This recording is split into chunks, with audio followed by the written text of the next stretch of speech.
Сәлеметсіңдер ме, білім алушылар? Кезекті сабағымыздың тақырыбы салық және оның түрлері. Сабағымыздың мақсаты оқушыларға салық туралы қысқаша түсінік беру. Салық бүгінгі күннің өте өзекті мәселесі. Еліміздің экономикасының өркендеп, халық тұрмысының жақсару негізінен салық үлкен рөл атқарады. Жаңа салық есептемесінің тәсілі бұрынғы жүйеден әлдеқайда тиімді.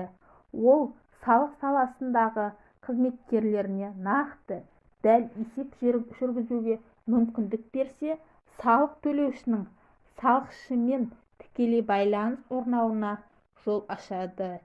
Тиімділігі жолай бұрмаланбай электронды құралдар арқылы тура есепке алынады. Салық туралы жалпы түсінік беріп өтсек, салық және басқа төлемдер деп заң актілерімен белгіленген тәртіппен шарттарға сәйкес төлеушілердің бюджетке немесе бюджеттік емес қорларға міндетті түрде жасайтын жарнамалары аталады. Ұлттық табысты қайта бөлу формалары бола отырып салықтар мына жағдайларда жүзеге асырылады.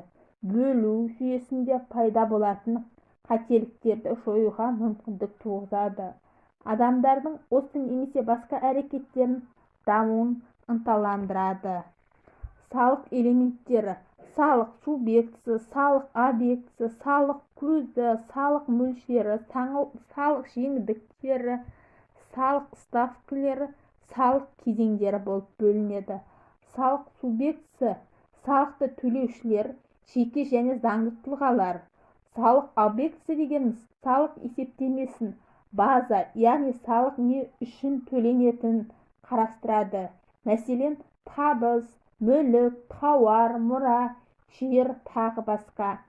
Салық көзі салық төлеу үшін белгіленген және қолданылатын ақша қаражаттары.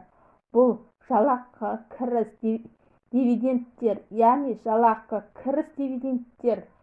Салық неден төленеді?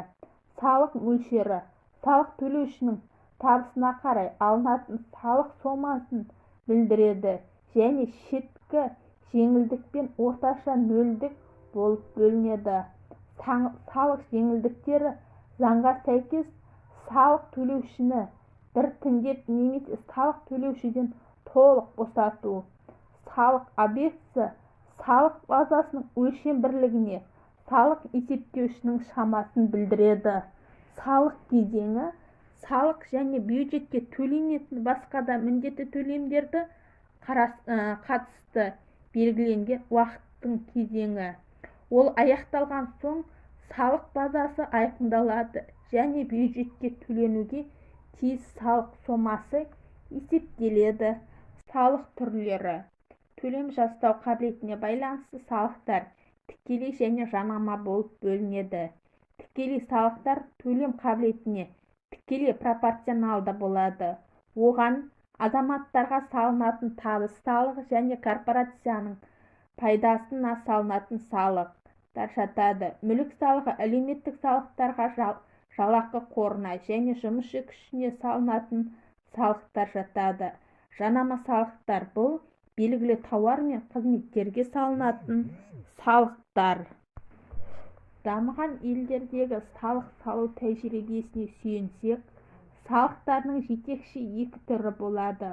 Мұның негізінен табыс салығы адамдардың және заңды тұлғалар табысының барлық көздерінен түскен жиынтық түсімдерге прогрессивтік салық салу және үстеме құнға салынатын салық құрайды.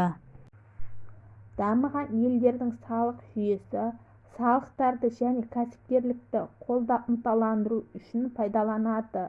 Осы мақсатпен белгілі жеңілдіктер қолданылып, олардың маңыздысына инновациялық салық несиесі, тездетілген амортизация, жер қойнауының әлсіреуіне жеңілдік беру жатады. Лафер қисығы салық реттеудің селевиттік таралымдарымен қатар мемлекеттік салық механизмін шаруашылық конъюнктурасына жалпылама ықпал етуі үшін кең қолданылады. Салықтың артықшылықтары мен кемшіліктері: іскерлік табыстың белгілі бір түріне жеңілдетілген салық жүйесін пайдалану экономиканы мемлекеттік реттеуде сараланып қолданылатын өте ыңғайлы әдіс. Назарларыңызға рахмет. Келесі сабақта кездескенше сау болыңыздар.